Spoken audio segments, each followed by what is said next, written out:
अस्सलाम वालेकुम नाज़रीन, मैं हूं मरियम खान और आप देख रहे हैं पाक न्यूज़ टीवी।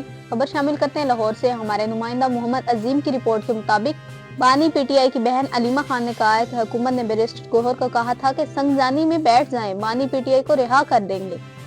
लाहौर में मीडिया से गुफ्तगू करते हुए उन्होंने कहा कि काफिले पहुंच गए तो हुकूमत दबाव का शिकार हो गई। लोग एहतजाज के लिए आना शुरू हुए तो हुकूमत ने खौफजदा होकर बैरिस्टर गौहर को बुलाया था।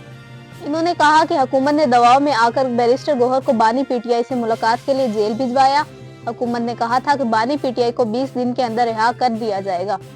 अलीमा खान ने कहा कि हमारा मुतालबा है कि केसेस ट्रायल के अंदर लेकर आए। ट्रायल शुरू होंगे तो लोगों की जिंदगियों के कई साल जाया होने से बच जाएंगे। उनका कहना है कि आज 3-4 मुकदमात में पेशी थी। जिनाह हाउस का ट्रायल शुरू नहीं हो रहा, हम जमानत नहीं चाहते, 9 मई का ट्रायल शुरू कराना चाहते हैं। अलीमा खान ने यह भी कहा कि प्रोसिक्यूटर के पास शवाहिद मौजूद नहीं है। ट्रायल में शर्मिंदगी होगी कि लोगों का 1.5 साल जाया किया। हमारे खिलाफ 5 अक्टूबर के मुकदमे में किरदार का पुलिस को पता नहीं था।